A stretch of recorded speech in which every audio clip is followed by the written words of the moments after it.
Hello and welcome to Biblical Breadcrumbs, where today you might want to be in Exodus chapter 32. That's part of what we're covering on, which day is this? This is the Thursday morning, part of the Thursday morning Bible reading, and we're going to cover the golden calf. It's the traditional thing you have to talk about if you're in the middle of Exodus and you go through Exodus 32. Our reading spans from Exodus 22 to 37, most of which are the initial kind of giving of the laws of God. You had the Ten Commandments last week in chapter 20, and then you have a couple chapters after that. You have a bunch of different ideas as it goes down. You have all these little, seemingly insignificant is the wrong word. Nothing God says is insignificant, but you have these, one-line commands over and over and over again. And sometimes you have little sections. They seem to be grouped in some amount of order. Here's like this section on this idea, and here's the section on this idea. Here's what to do with a thief. Here's what you do with a murderer. Here's what you do with whoever it is. But at the same time, they're also overlapping in a bunch of different ways. There are also a bunch of just seemingly like random one-offs. The last law that's given, this is a fun fact, the last of the laws that's given in that set, that initial set from chapter 20 down through the end of, down through chapter 23 in verse 19 is the last law. God has been talking about 3 feasts that the Israelites need to go to, and then he has a couple regulations on how you do the feasts, and then the very last law, chapter Exodus 23, verse 19, is don't boil a young goat in its mother's milk. And then it's kind of done. And after that, God moves on to something else. And he starts talking about crafting the tabernacle and how you build that. What are the components? What are the specs inside and outside? What kind of furniture do you put in it? How do you build the furniture? What goes into that? And so all of the rest of Exodus seems to be a lot of these more technical details. When you get to chapters 35, 36, 37, all the way down through the end of the book, it's then about the construction of the tabernacle. And so you have a bunch of laws, which are fascinating, but hard to preach a sermon on, trying to, categorize all these laws and then say something meaningful about them. They're pretty clear. They're just laws.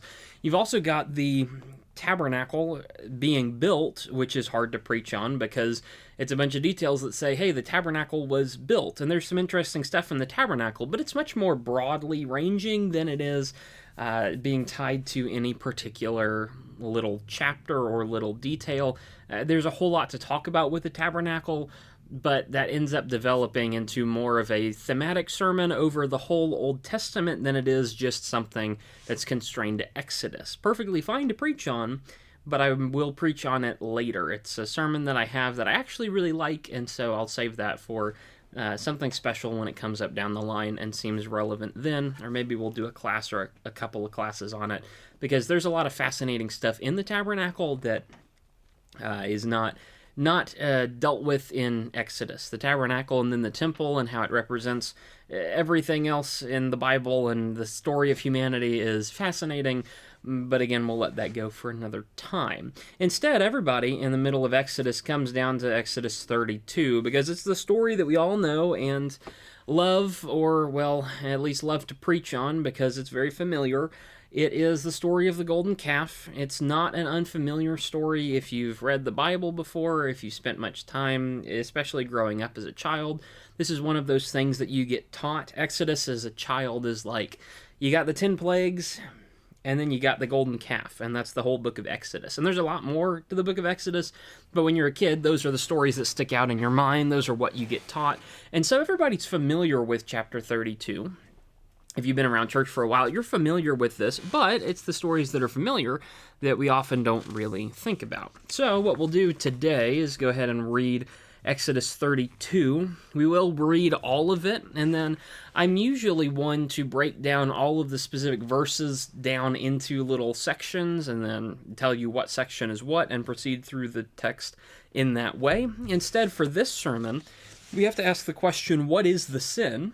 Or how I've organized the sermon, we're going to ask the question, what is the sin? The sin or sins that are actually involved in this chapter, and discuss some of those things. Then we'll move on to what are the consequences for their sin, and ask why did they sin in the first place? Like, why did any of these things happen? And hopefully that provides an interesting way to talk about the story and everything going on here. So let's begin by reading Exodus 32, starting in verse 1.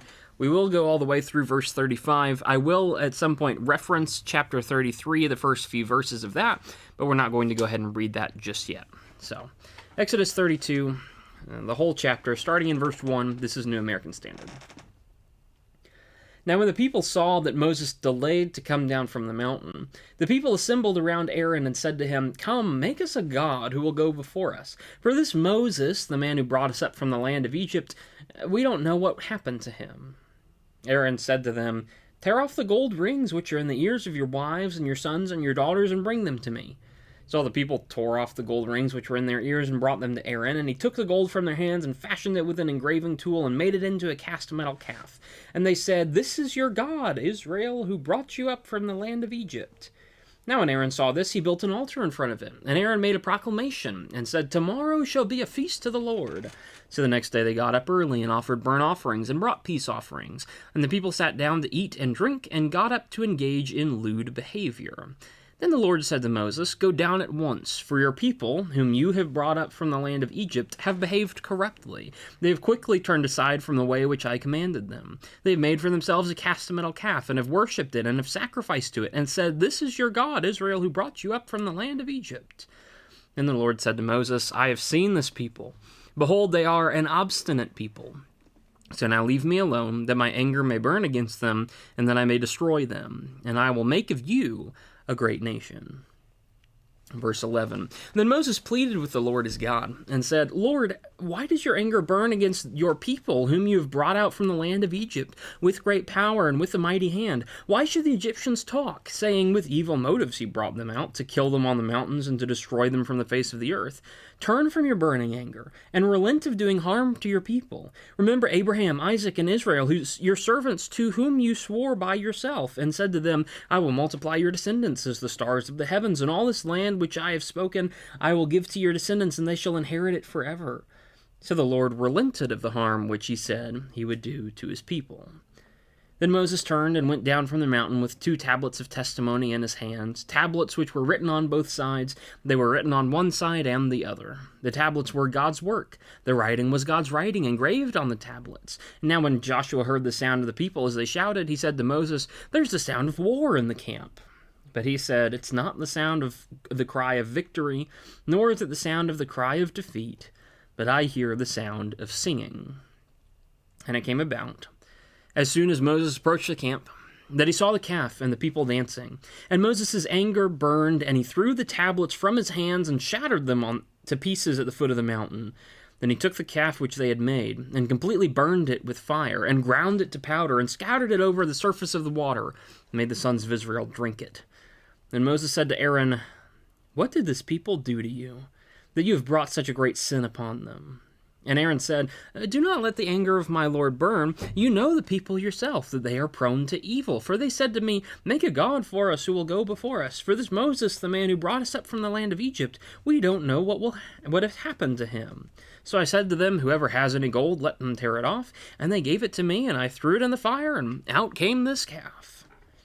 Now when Moses saw that the people were out of control, for Aaron had let them get out of control, to the point of being an object of ridicule among their enemies, Moses then stood at the gate of the camp and said, "Whoever is for the Lord, come to me." And all the sons of Levi gathered together to him. And he said to them, "This is what the Lord, the God of Israel, says. Each man of you put a sword on his thigh, and go back and forth from gate to gate in the camp, and kill every man his brother, and every man his friend, and every man his neighbor." So the sons of Levi did as Moses instructed, and about 3,000 men of the people fell that day. Then Moses said, "Dedicate yourselves today to the Lord, and for every man who has been against his son and against his brother, in order that he may bestow a blessing upon you today." Verse 30, And on the next day Moses said to the people, "You yourselves have committed a great sin, and now I am going up to the Lord. Perhaps I can make atonement for your sin." Then Moses returned to the Lord and said, "Oh, this people has committed a great sin, and they have made a god of gold for themselves. But now, if you will forgive their sin, very well. But if not, please wipe me out from your book which you have written." However, the Lord said to Moses, "Whoever has sinned against me, I will wipe him out of my book. But go now, lead the people where I told you. Behold, my angel shall go before you. Nevertheless, on the day when I punish, I will punish them for their sin." Then the Lord struck the people with a plague because of what they did with the calf which Aaron had made. Thankfully, my pen is working. I've had a defective pen the last couple of days, but I finally can use it to actually make notes on this sermon, which is good. When you think about the golden calf, the setting for this story is depressing. Israel has just escaped Egypt and the clutches of the evil Pharaoh, the slavery that they used to be in, the slavery that has been so terrible for them. They finally escaped. They've gotten out, and they've gotten to the mountain where God has appeared. It's Mount Sinai. God's presence has appeared there. He's given them the law. They were so terrified of the Ten Commandments, they didn't want to listen to the law, and so they said, "Moses, go take that instead, and we'll wait here for you." And as Moses is up on the mountain receiving the law of God, it's been about 40 days, to which the people of Israel say, "You know what? I don't think we're going to wait around anymore. Aaron, make us a god so that we can follow after him instead." When you read the story of the golden calf, this is a people who has just seen all these wonderful things that God has done, and then they instantly turn away from him. I mean, that shouldn't be a surprise. You get to Exodus chapter 16, God destroys the Egyptians in the Red Sea. In chapters 14, there's a celebration of that in chapter 15. So chapters 14 and 15 are God destroying Egypt and making sure that Egypt can't come after Israel. But then chapter 16 is Israel just complaining against God because God has brought them out to die, obviously. And so you see a fickle nature to this people. It's not surprising, therefore, that they would turn against God in this way. It's just disappointing to see that they do, in fact, turn against God. So, when you look at the story of the golden calf, it is very familiar. Israel turns away, God is not happy, and ultimately there are going to be some consequences for it. Firstly, we need to talk about what the sin actually is. If you're talking about the golden calf, the first impulse and the first thought is to say the sin is idolatry. So sure, let's go there first, because that is the first one. That's the one that stands out. They say, "Make us a god to go before us so that we can follow after this god." Now, that is kind of interesting in itself, because when the Lord God initially laid out his covenant in chapter 20, in verses 2 and 3, you begin the Ten Commandments. God spoke all these words saying, "I am the Lord your God who brought you out of the land of Egypt and out of the house of slavery. You shall have no other gods before me." Those are the first words that God says direct to the people of Israel, and yet what do they say? In chapter 32 and verse 1, "Make us a god who will go before us. For Moses, this man who brought us out of the land of Egypt, we don't know what's happened to him." They're not crediting the Lord God with rescuing them from Egypt. Actually, they're crediting Moses, the human, for rescuing them from Egypt. In verse 4, "This is your God, Israel, who brought you up from the land of Egypt." Okay, so they're crediting the calf with bringing them up from the land of Egypt. God's introduction to them has unfortunately aged pretty poorly. Through no fault of his, God is blameless in this. God is great, but the people are not. And the people are doing whatever it is they want to do, glorifying the man, glorifying the idol, glorifying anything except the actual God himself. And so you have this problem that you run into. "I am the Lord your God. Have no other gods before me." That was God's basic command for them, based on the fact that he is great and he has delivered them. But they ignore his greatness. They ignore everything he's done for them. They ignore every blessing that he has extended to them, and instead they're out for themselves. It's aged pretty poorly. "I am the Lord your God. Have no other gods before me." Well, you see, they have whatever gods they want to. And so that's the unfortunate situation we find ourselves in. It's no wonder that they turn to idolatry. When the most basic command of God is for Israel to follow after him, but they don't respect the God and they don't really care about what the God has to say, of course they're going to turn to something else. It's natural for them to just give up on the thing that they don't believe in anyway.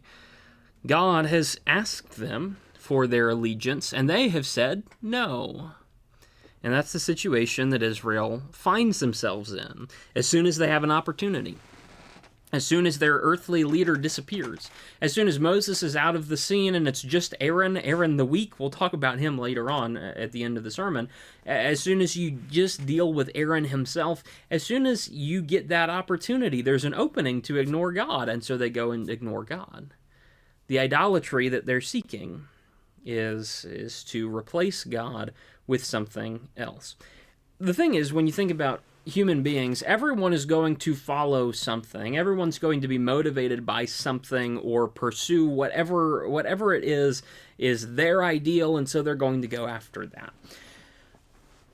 God is wanting to be your primary ideal so that you give everything you have to follow Him. He's wanting to be the core motivation in someone so that everything in them goes after Him. He wants to be what you follow, right? That's what God's command is. You shall have no other gods before me. Don't worship anything else. Don't go after anything else. You pay attention to what I'm saying. All of these things are indications God wants to be at the core, right? God wants to be that central piece in you that's telling you to do the righteous thing and pushing you to do what's good instead of what's evil. Idolatry is the idea of taking God and replacing Him with something else. See, everyone, no matter who you are, no matter if you believe in God or not, or no matter what kind of God you believe in or what kind of God you hold as whatever level, everyone, ultimately, you don't serve two masters. Ultimately, you answer to one over the other. Even if you serve two different gods, shall we say, you have two different deities that you believe in, you think both of them exist, whatever the situation is, you're still ultimately, when they come into conflict, and they will, you're ultimately going to choose one over the other because one is your true master and the other one isn't. What is that core motivation? That's the question. That's a question even in the Sermon on the Mount. You can't serve two masters. You can't serve God and money at the same time, because when those two conflict, you're going to pick one or the other, right? There's a conflict of interest there. Both cannot work together at the same time. Which one are you going to answer to? If you're going to answer to God, then stop answering to money. If you're going to answer to money, you're not answering to God. Which one is it? You have to pick. You can't hold both at the same time. Idolatry is what arises when you have competitive things that are trying to influence you. You have two different things, two or more, that are all trying to be that core motivation at the root of your life. Idolatry is what happens when you have God and something else. When you have multiple gods, when you have whatever it is, you have a comparison between these different things, and you have to choose one over the other. Excellent. My heater's turning on in here, but I don't need heat. It's rather warm already. When you have idolatry, what we often think about today is this picture of, right, we have the Old Testament picture of idolatry, which is you make these little statues and you bow down to the little statues and you worship the little statues and then you go do whatever you want to. That's not the only form of idolatry there is. When you think about idolatry as the conceptual idea, not just, let's make a statue and bow down to it, but when you think about the concept of idolatry, the idea of replacing God with something else, then of course you have all your modern kind of suspects. You have money that can be an idol, that instead of being motivated to follow God, I'm motivated to follow money. Common issue there is people who take jobs that work on Sundays. Sunday is a day you're supposed to take time to worship God, and yet a lot of people work on Sundays, and then they can't make it to worship because they're working. Okay, are you listening to God who says you should go and meet with the brethren and encourage them and meet together with them on Sunday mornings? Or on just Sundays in general, whatever time, it just says on Sundays. Are you listening to the God who says you should gather together, or are you listening to the God that says money's more important and you follow after the job? That's a very simple comparison. Other people also, the idols of status, and that could be one. You want to be famous, you want to be well known, and so you pursue that thing instead of really pursuing God. There are idols of celebrities. We put people up on a platform and we think they're great and we follow after them instead of really following the ideals of the Lord. We start following the ideals of whatever scrubby human being. You have the idol of sports. Super Bowl always happens on a Sunday. There are a lot of people who say that they're Christians and yet will skip church to go watch Super Bowl. That's a question, right? When your sports and God come into conflict and you let sports win, ooh, that's a bit questionable, isn't it? And so you have that picture. What are you really worshiping? What are you really going after? Of course, there are also the classical examples of idols, such as statues of false gods. If you go over to, especially into foreign lands in India, in China, various places over in the East especially is where you see a lot of this, you'll see statues to false gods, you'll see statues to other deities that, okay, right? People worship that, but that's not right. You'll see some kind of temple to foreign deities or foreign religions or whatever it might be. Well, okay, that's not right. That can be part of it. But then you also have to hone it in too. It's not just that the statues of the foreign gods are bad. What about people who make statues of Jesus? Is that not idolatry? Look at what these people are doing here in verse 4. They make a golden calf and then they say, look, this is your God who brought you out of the land of Egypt. Part of that, it could be replacing God with a different deity, replacing God with just Baal or something like that. It could be a replacement of God. Maybe they're just seeking a representation of God. In verse 5, Aaron, when he sees this, he builds an altar in front of the calf and he says, look, we're going to feast to the Lord. It's like he's proclaiming that the calf is God. This calf is a representation of God. When people make a statue today of Jesus, we don't really think much about it. But isn't that just a human representation of the divine reality? And isn't that what Aaron's trying to do with this people? Isn't that what Israel's trying to do? Is God exists and they're wanting a statue of him, and then they worship at the statue, and God considers that to be wrong? There are several branches of Christianity or stuff that's related to Christianity. I think primarily Roman Catholicism and Eastern or Greek Orthodoxy seem to fall into this. To a lesser degree, some of the other stuff, whether you're talking about statues, whether you're talking about figurines, whether you're talking about little things that you pray to, little shrines to Jesus or whatever it is. Maybe you're talking about stained glass with images of Jesus that people are bowing down in front of. Maybe you're even talking about just the idea of a cross. Some people look at a cross and worship the cross instead of worshiping God. Any of these things would be wrong, wouldn't they? Any of these things would be idolatry. I mean, we say, a lot of us, especially here in the West, we don't worship idols anymore, but then you see people going and bowing down and looking at a picture of Jesus hanging on the cross and they're praying out in front of that. They're just bowing down in front of an image and praying to the image. How is that not idolatry? Right? And so you have this weird imbalance. Even people who claim to be Christian still engage in some idolatry sometimes. There's a reason you should be very, very careful about that. Usually the churches I go to don't mess with any of that stuff. We don't have pictures. We don't have stained glass. We don't have any of that fancy kind of representation. Why? Well, part of it is probably an overprotective, we see everybody else doing it, and then we're like, I don't really want to be involved in everything that they've got going on. And I don't want to be like the Catholic because I think they're wrong in this dozen ways or whatever it is. And so I'm going to reject the stained glass along with everything else. Yeah, part of it's probably just the overreactive, hyperprotective something or other. But part of it is also just, hey, I don't want idols. God's pretty clear about this. And even representations of him are considered to be bad. God said, don't build any idols. Don't build any idols of me. You can't recreate who God is, so why are you trying? Don't make a statue in his image. Don't make a statue and then bow to it. That's not something that glorifies God. I think a point you should get from this is that God does not want faithful people, even faithful people who are like really righteous and really loving of God. God doesn't want those people making images of him, right? That's not the point. God has never wanted an image of himself. If he did, he would have given one. God has never wanted that as part of his worship.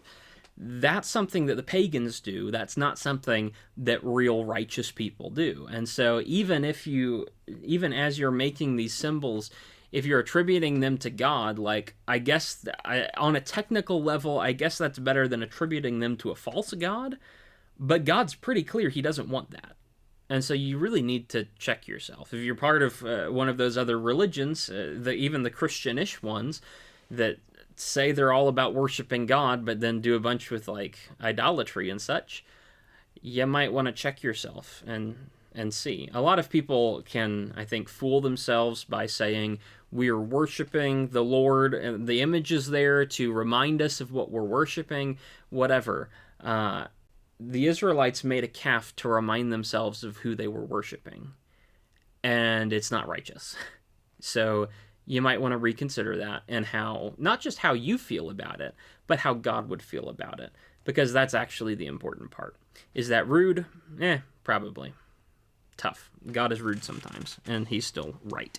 A lot of people end up, I think, even unintentionally, even really well-meaning people end up worshiping the image of Jesus instead of actually worshiping Jesus.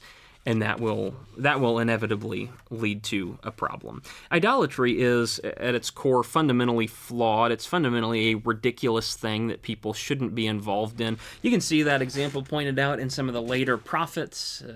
Jeremiah, I believe, is the one that sticks out to me, where he's just kind of mocking people for how they look at idols, because they're like, they take a piece of wood, they chop it up, they cut down the tree, they carve out the idol, and then they bow down to the idol like it's going to do anything.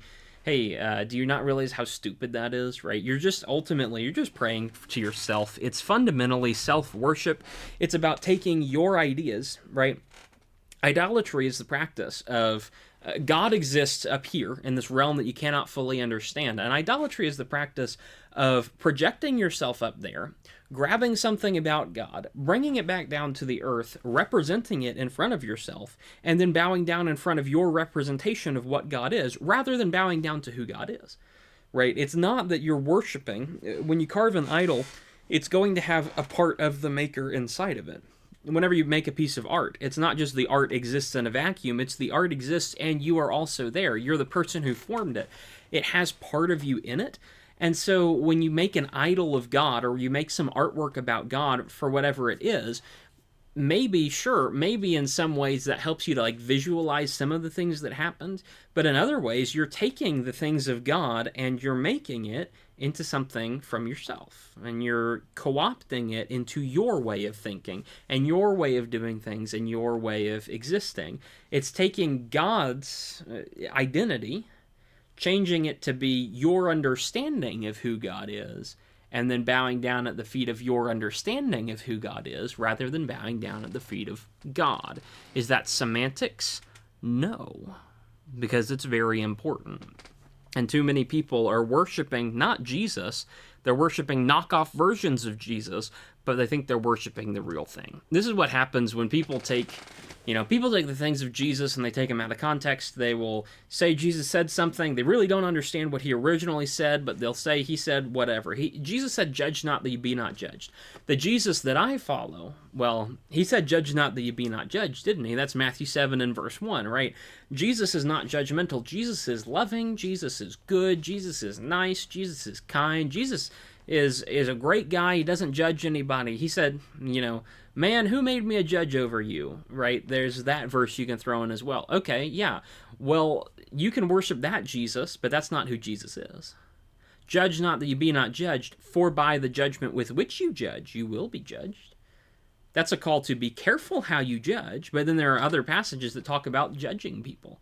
You're going to judge people. If someone has committed a sin against you, or has committed a sin just in general, Matthew 18, what do you do to that person? You go and talk to them about it. How do I know how to go and talk to a person about it? Because I've judged what they've done, and I know that it's a sin, and I know that it's wrong. Oh, how do I judge not that you be not judged, but also condemn someone for sin?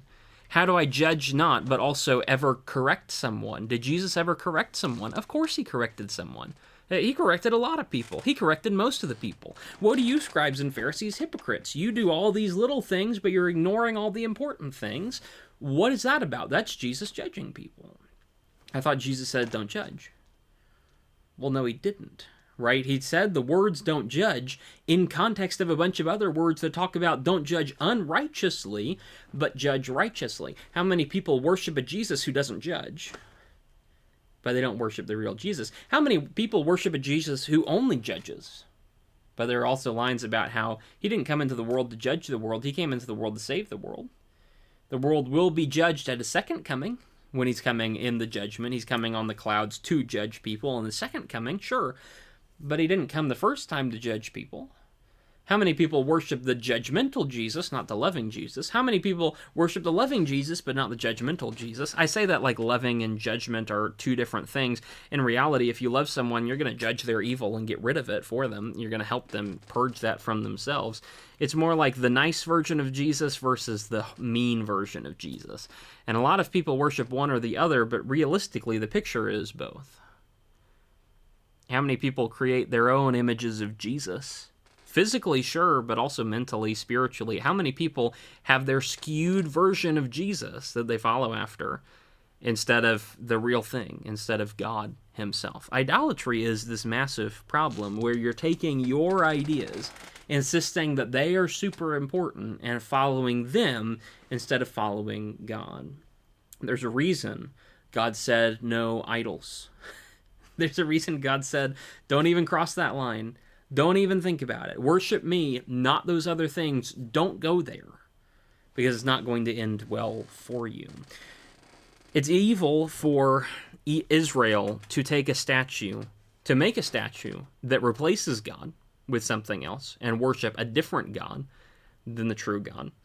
But it's also evil for Israel to make a statue representing God, because you're still taking God and worshiping something that's not him, ultimately, at the end of the day. If you're bowing down in front of a statue, you're not bowing down to the Lord, you're bowing down to an idol. Be very careful what you choose to worship. So why would they do that? Right? Half an hour in, and we're finally on maybe the second sub-point from point number one. You see the sin. Sin is idolatry. Why would they be idolatrous? It seems kind of weird, especially to us in the modern day, in modern America, 21st century America, right? In some cultures, again, they still have idolatry, and so they still they still have very flagrant idolatry. I would argue that America has a lot of idolatry mentally, but also has a lot of idolatry physically. See other points about other religions, etc., etc. Why would somebody choose to do this then? Right? Why would somebody choose to craft an idol back then or even today? Why would you think it's a good idea to make this idol in the first place? And I think it comes down to the second I, sin. All of these sins, there are three of these subpoints. They all start with I, by the way, and it all ends up being about pride in themselves, which is funny. So I guess I should circle that on the paper because I'll probably mention that on Sunday. That would be a silly point to make, but people will resonate with it, I think. When you talk about why you would go and make something like this, why would you go and make this idol to bow down to, a lot of it comes back to ingratitude. That's the second I sin. When they say in verse 1, chapter 32, verse 1, come, make us a god who will go up before us.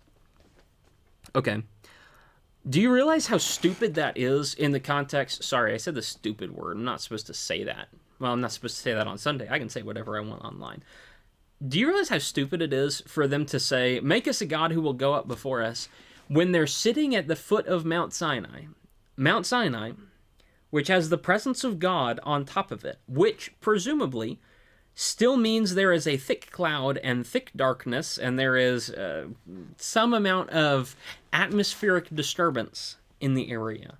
In chapter 19, when God appeared, there was thunder and lightning. I think the earth has probably settled down to that and has made that the new normal at that point. No more fire, no more lightning, maybe no more thunder, right? You have those things. Those are all reserved for Moses, who's actively receiving the law. The voice of the Lord is like thunder, and so Moses gets that, but the people don't. There's still a massive cloud on the top of the mountain. That is the God who has gone up before you. That is the God who is residing right up there before you. That's the God who said, don't touch this mountain. And so there's a reason we have everything roped off so that no man, no human being, nor animal can step up to the mountain and be up near the mountain. There is a God who is right before them, but they want a God to go up before them. Do you know how ridiculous that is? How stupid that is. Do they actually care about God? If they did, he's right there. They could worship him. But instead, they want to make a God who will just do whatever it is they want to. They wanted their own version of God. They wanted God down there with them, not in the way that he used to be. In chapter 20, he tried speaking to them. He was down there with them, and they said, no, we don't want a God like that, but we want a God in the mute, nonverbal sense of the word. We just want a statue to bow down to. They are not grateful. God had said, don't make an image, but they want an image. And so they go ahead and make one. Instead of being grateful for the things God's done for them, instead of being grateful for the things God is doing for them, Israel comes out and ignores him. Israel's not interested in what God has to say. They're not interested in doing anything that God has commanded, because they're just not grateful for what he's done. There seems to be no remembrance of all these things that he sacrificed to be a blessing to them. There seems to be no remembrance of anything that God has provided. It's just that they want something else. Instead of being grateful for what they have, they are mad about what they don't have. And that's what gets them in trouble. Sometimes, when God sets restrictions, God has standards for his people, right? He has expectations, and those expectations mean there are some things that you have to do. You may not want to do it, but you have to do it. And there are some things that you would like to do, but you're not allowed to do it. There are restrictions on that. When God sets his restrictions, they can look awfully restrictive. And we can fight against that. Sometimes we end up fighting against that, and we say, God does set restrictions, but they are for your own good, right? God says, don't drink and be drunk, because getting drunk is really not a good position to be in. God says, don't murder, because if you murder, you'll get caught and you'll go to prison. God says, don't commit adultery, because if you commit adultery, you'll just get in trouble and you'll hurt some people, and etc., etc. It's for your own good. Yeah, sure, right? There's an element of that that's absolutely true. Absolutely, yes. They're always the better option. Yes, they're always ultimately that thing that is the right thing to do, and it's good for you, etc., etc. When you do bad things, you generally feel bad about them. When you do righteous things, you generally feel good about them. Sure, you can argue that all you want to, but that doesn't actually make it easier, right? That doesn't actually help figure things out. That doesn't actually simplify anything. I can remember that God doesn't want me to do all these evil things, but the evil things still sound good. Like, you're not getting rid of that. Sometimes what would be helpful is if we just remember what God has done. Look, I know that going and, stealing from your employer sounds like a good idea because it would get you where you want to go faster, it would get you more money in your pocket, it would be more convenient, or whatever it is.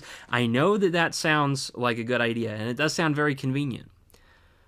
But hasn't God given you something better? Hasn't God promised you eternal riches instead of this little stuff? Hasn't God promised you eternal righteousness instead of, the passing pleasure of the world? God never says the world isn't pleasurable, or the world isn't easy, or the world isn't nice to you. God says, even though that's true, what I've got for you is better. His expectations are weighty, but there's a reason he talks about the goodness. Look at how much God has done for you. And maybe if you were grateful for what God has done, you wouldn't be so quick to leave him. Make us a God who will go up before us. Hang on, don't you remember that God has gone up before you? Don't you remember about the God who came and saved you from slavery in Egypt? Don't you remember about the God who rescued you from the hand of the Egyptians? Don't you remember about the God who provided you food in the wilderness when you didn't have any?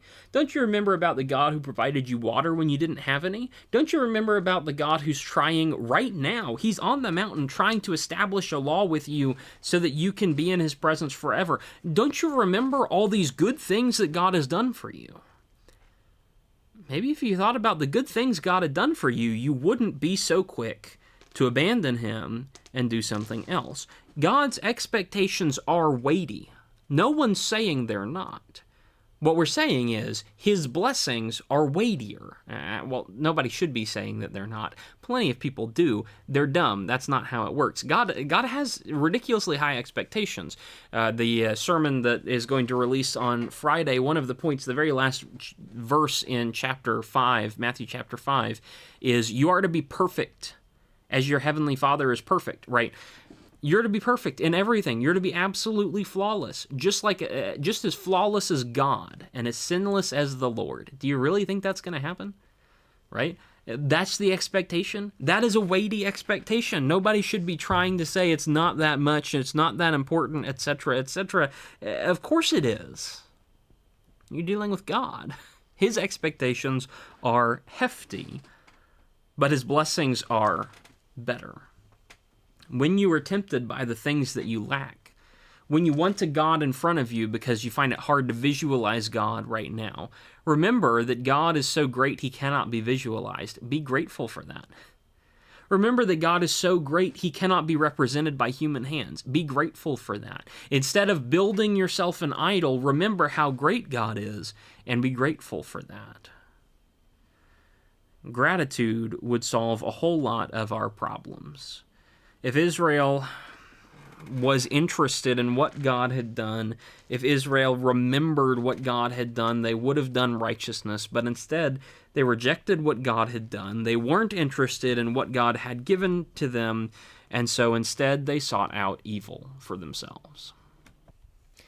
Third sin's been committed. Not just idolatry, which is all about I, not just ingratitude, which is all about I, but impatience, which is all about I again. When they say in verse 1, it's not just come make us a God who will go before us. It is this Moses, the man who brought us up from the land of Egypt. We don't know what's happened to him. In other words, Moses has disappeared. And I get it, right? Israel has taken this opportunity because their leader is gone. He's missing. Who's going to lead now? Well, the answer is God and Moses, who are both sitting on the mountain trying to figure out an agreement that works for you people, trying to write a covenant for you to follow, trying to make a promise and a contract so that you can work together. Who's going to lead? It's God and Moses. They're right there. Why not listen to them? But it's difficult to wait, isn't it? And that's what they find themselves.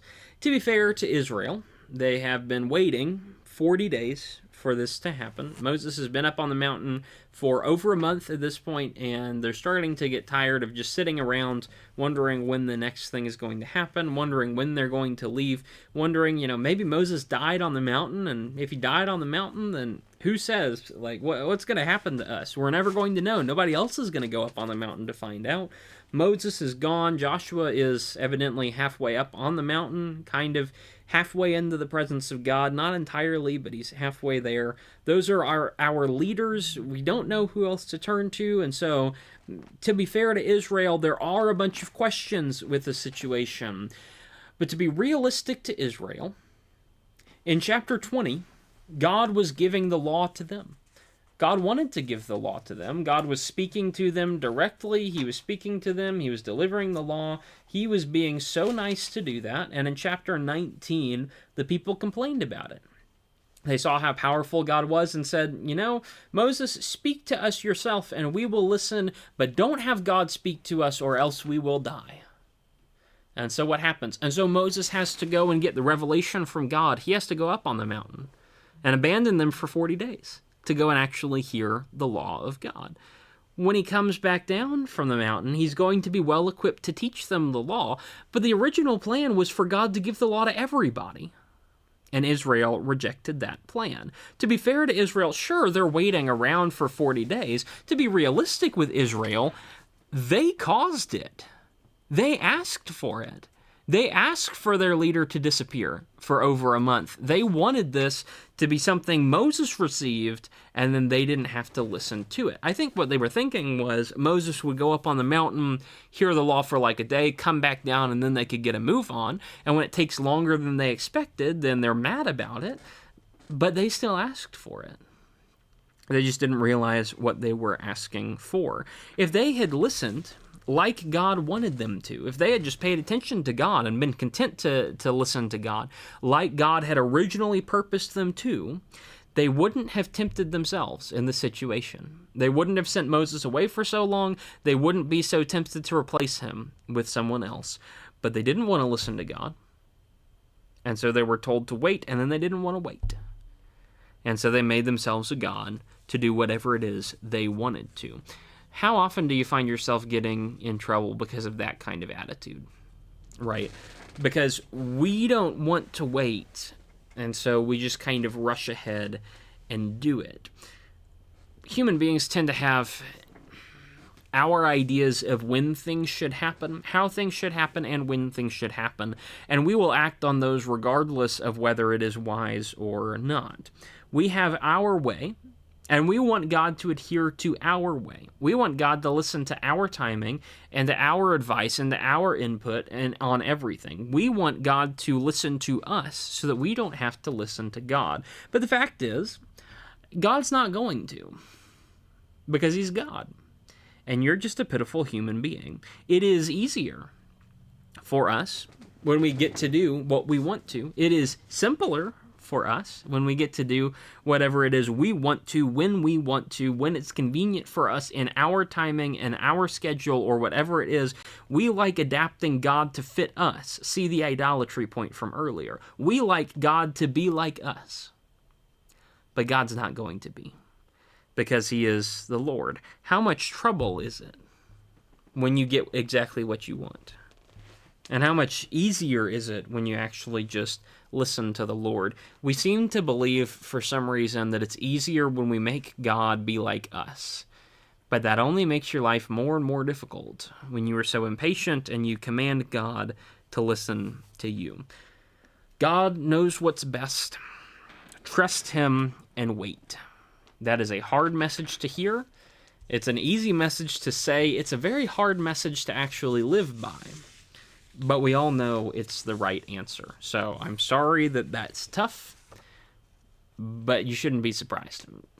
God is above us all. God knows everything. We're obviously not going to. So stop acting like it, and it won't go well for you if you continue down the path of glorifying yourself and following after yourself and doing things by yourself. It's just not going to go well for you. I hope that point is simple enough, and so we can move on. You now know their sins. Idolatry, what were the other two? There's idolatry, ingratitude, and impatient, all about themselves, and so ultimately they get some consequences for it.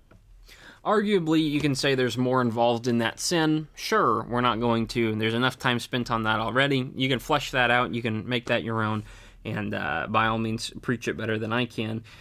Arguably, also, there are more than 3 consequences for their sin, but here you go. Here are 3 consequences that they have faced in their wanting of following themselves instead of wish to follow the Lord.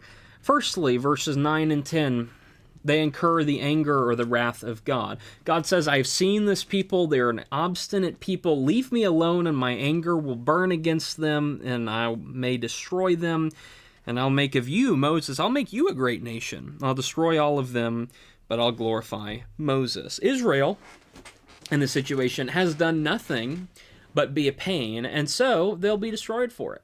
That's God's solution, is just nuke them all, right? We don't have a place for these people. And it's only by Moses' intervention, a prayer here in verses 11 through 13, then another prayer also in verses 30 through 35, then really another prayer in chapter 33, and then in chapter 34.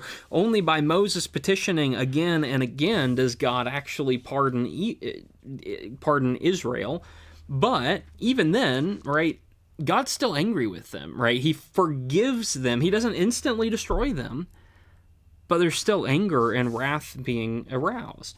Is the anger of God a good thing? Of course not, right? We're not stupid here. Of course it's not a good thing.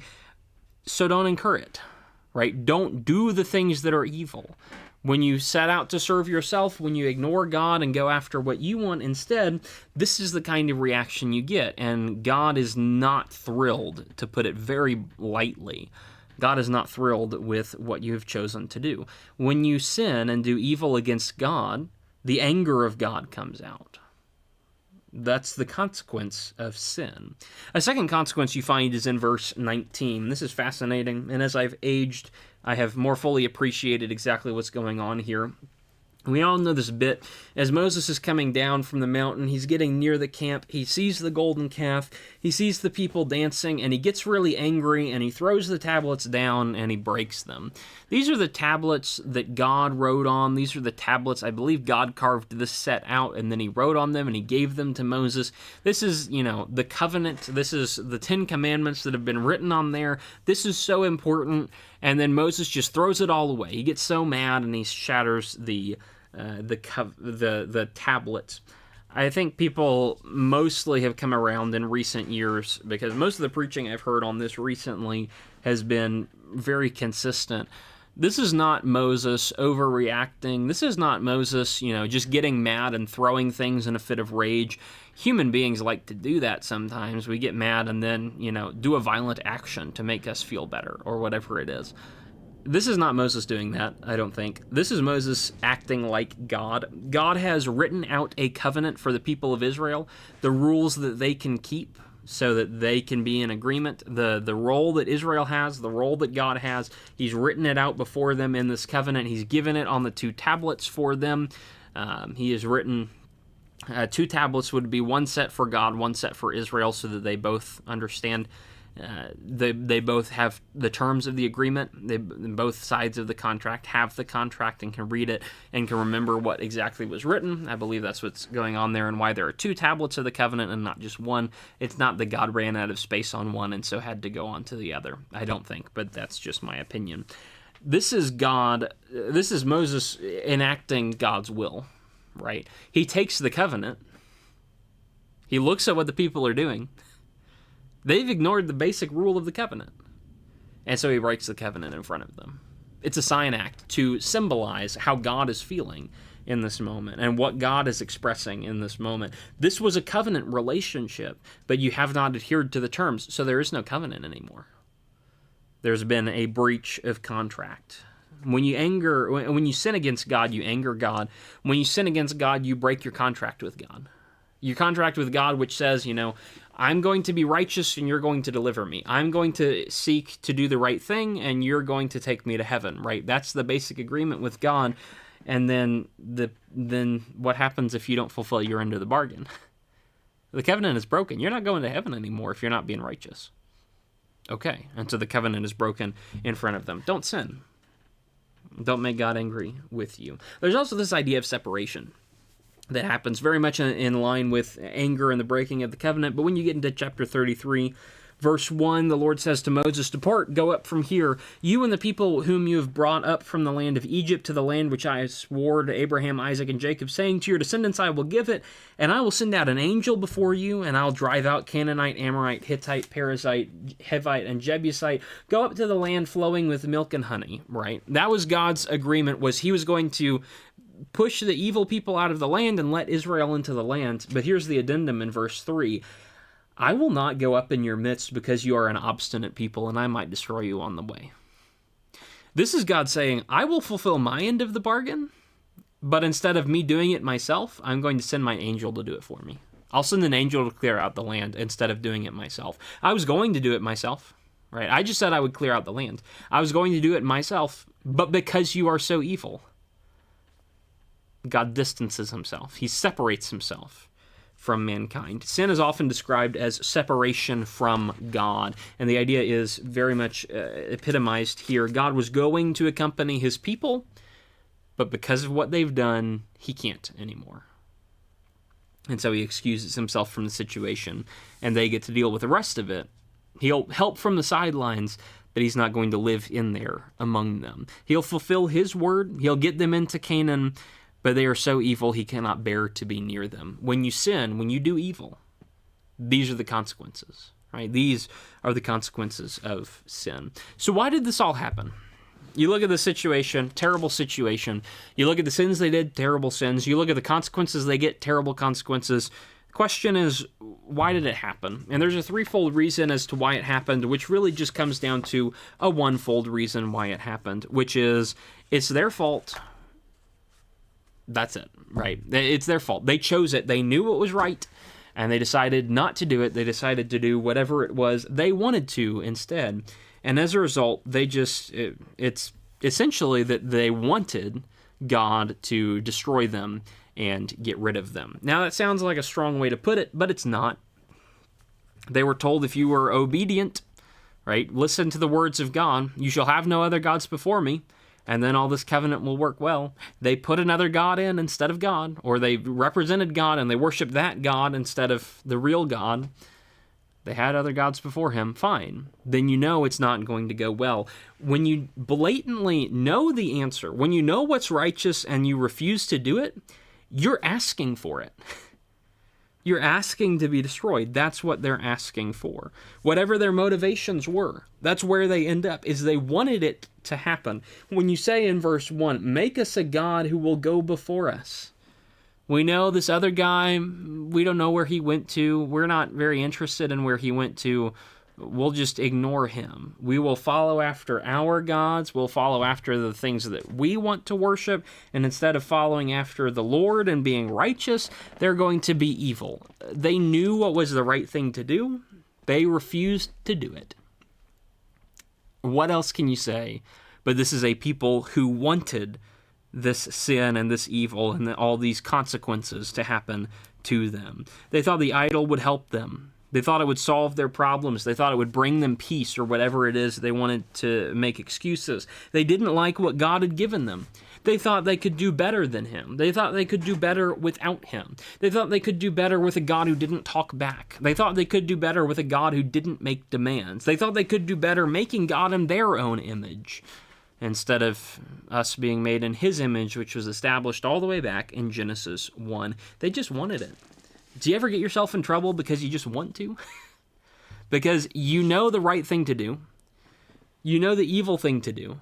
You take a look at those two and say, I know that the consequences for doing the evil thing are horrible, but it sounds like fun, and so you do the evil thing anyway. That's what this people is. These are not innocent bystanders who just so happened to fall into evil. They express it in that way, but it's not true. They asked for it. God had placed restrictions. I don't always know why. Maybe they didn't know every last reason as to why God placed those restrictions, but they do know what God commanded. And they do know they just threw it out the window. They went to do what they wanted to do. And so we summarize it by saying they just wanted it. And they got exactly what they asked for. The second reason you could say that they fell into trouble, it's not just that they wanted it and asked for it. They weren't led properly, and that comes up especially in verse 2. They go up to Aaron and they say, make us a god. And Aaron doesn't say, hang on, why do you want that? Or no, or God said no, or you shouldn't be doing that, or anything. Aaron just said, okay, give me the gold and I'll make you a calf. Give me the gold and I'll make you a statue or whatever. I can fashion an idol for you and I'm perfectly fine with doing that. Aaron was left in the camp for a reason. Aaron had a job. He was going to be the high priest. If you go back to the last few chapters, Moses has been hearing all about how Aaron's going to be the high priest. He's supposed to serve God. He's supposed to lead the people in serving God. He has a job to do. He was left here for a reason. He's not just, some random guy that they're coming to. Why are they coming to Aaron? It's because he's their leader. But he's not leading. He had a job to keep people in check. He had one job, and he failed it. When his task is to lead and to be in charge, he shirks that task and doesn't do it. In verse 25, when Moses saw that the people were out of control, for Aaron had let them get out of control, to the point of being an object of ridicule among their enemies. Were they out of control? Yes, they were. Because Aaron let them. He was their leader and he did not lead. He listened to them and followed them instead. And his excuse is in verse 24, sorry, Moses, it just kind of happened. I threw the stuff in the fire and then I pulled it out of the fire and there was this calf. It just kind of happened. I don't think a lot of people make fun of that, like, oh, Aaron is just stupid, trying to make the argument, the stupid defense, I put it in the fire and a calf just popped out. I don't think he's saying that, I just started it. I just put it in the fire according to the mold and I just kind of did it. I didn't really think about it. I'm sorry. What kind of rubbish leader are you if you're not even leading?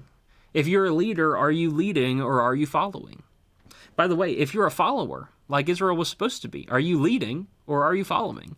In this case, Aaron is supposed to be in charge and the people are supposed to listen to Aaron, but instead the people take charge and Aaron listens to the people. It is a fault of the leadership for not stepping up, but it's also the fault of the followership for overstepping. Which one are you, and are you in your proper role? Or are you going outside of your area of your assigned area or your area of expertise? Problems arise when people forget their roles. When God commands, spicy subject, when God commands husbands and wives to work together in the marriage, the husband is supposed to be the leader and the wife is supposed to be his helper. That means not the leader, right? That means the follower. That means someone who is assisting the husband. But how often do you see marriages flip where the wife takes the lead and the husband just kind of follows after the wife? The husband is supposed to be the leader, and the wife is supposed to follow after the husband. Advise him and try and help him make good decisions, absolutely. But the husband is supposed to be the leader.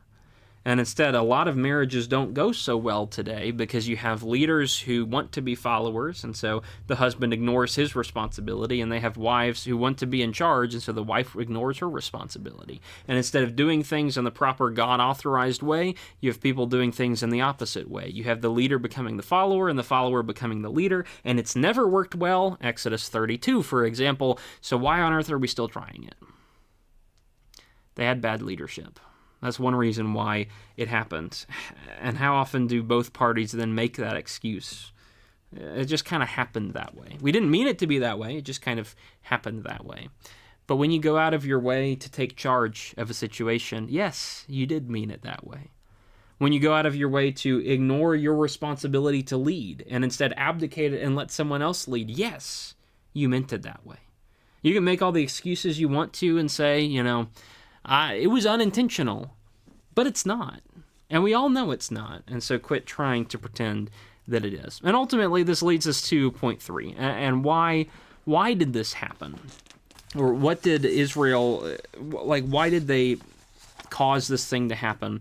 And one of the ways I think is underappreciated in this story is the fact that Israel has decided to lie to itself so ridiculously strongly. Aaron should be leading. Aaron should get them to snap out of it. It's definitely, at least partly his fault because he was not stepping up into his role. Absolutely. But at the end of the day, it is Israel's fault because Israel is the ringleader here. Israel is the one who's coming in and doing all of this based on the lie. We can look at it from the objective perspective. We can look at it from outside and say, look, it's obvious what they're going through. It's obvious they're making these choices. It's obviously their fault. They knew what they were signing up for. They asked for it, right, is the simple way to say that. But the third element is, did they even realize what they were asking for? Or were they in it too deep? And I think they were in it so deep that they actually lied to themselves. In verse 4, this is your God, Israel, who brought you up from the land of Egypt. They thought this was God.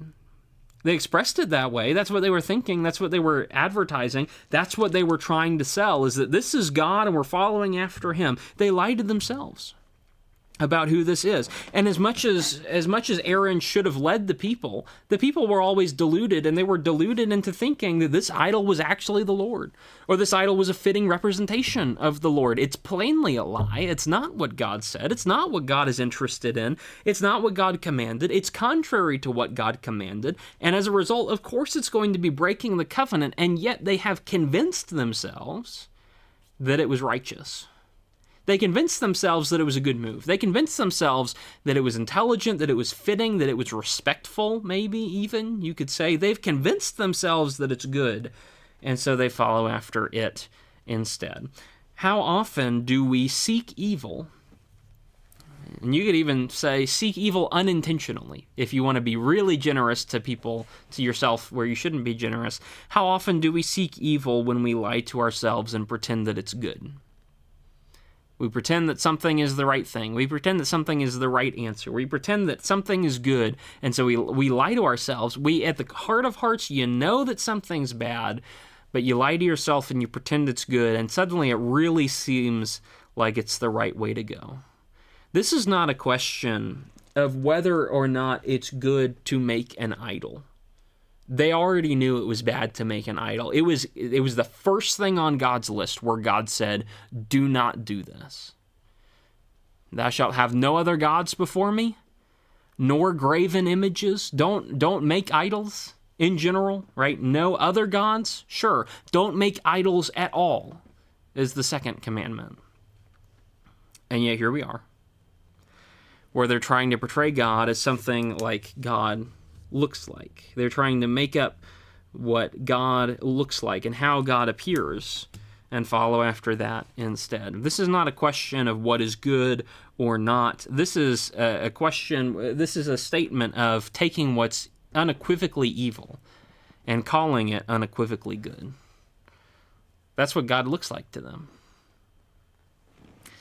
What a horrible place to be in when you call good evil and evil good. Sometimes we struggle with that, with what's right and what's wrong. Sometimes we have a difficulty in deciding, in this specific situation, what is righteous, what is the right way to answer, what's the wrong way to answer. In this particular sticky, terrible issue, I don't really know what's right or what's wrong. It's a very complicated mess where you're trying to sort through all these things. Exodus 32 is not one of those. We all know it's wrong to make the idol, but they do it anyway, and they call it righteous because they're lying to themselves. Have you ever convinced yourself that evil is good and good is evil? God hates those people, the people that do that. And here's one of your first examples of that. You know the wrong thing, you know the right thing, and you choose the wrong thing anyway. This is a familiar story. You know the beats of it by heart in all probability. But the real question comes down to who are we in the story? Are we the Israelites who are outright rebellious? You know what's right, you refuse to do it, and, there are consequences for that. You may convince yourself that you think it's right, but at your heart of hearts, you know what's actually right and wrong. Israel, the rebellious, are you those guys? Are you Aaron the weak, who knows what's right but isn't invested enough to actually fight for it, or is easily overwhelmed by everybody else, and so you run away from it, and instead of standing up for righteousness, you do your own thing and, hide and cower and let others get away with evil? Some people are like that. Or are we Moses, the actual righteous one who's trying to follow God, sees an issue and makes the people repent, forces them to repent and to suffer for it? You know the one that God approves of, and it's not Israel and it's not Aaron. You know that God approves of Moses, who's actually doing what's right. The question is, do you want to be like Moses and actually do the righteous thing? That's where we'll leave it. Over an hour is good enough. I'll have to definitely trim some of that to preach that on Sunday, but hopefully that is a decent exploration of the golden calf story, and hopefully there's some good information there for you to think about and consider as you go through this life. Don't be like Israel. Don't be evil people. That's where God leaves it, and so that's where I'll leave it too. On Wednesday, there will be a class on the first half of Daniel 9, probably verses 1 through 19. And then on Friday, I'm going to be preaching from the Sermon on the Mount, the rest of Matthew chapter 5, so starting in verse 20 and going all the way down through verse 48. I'll see you then.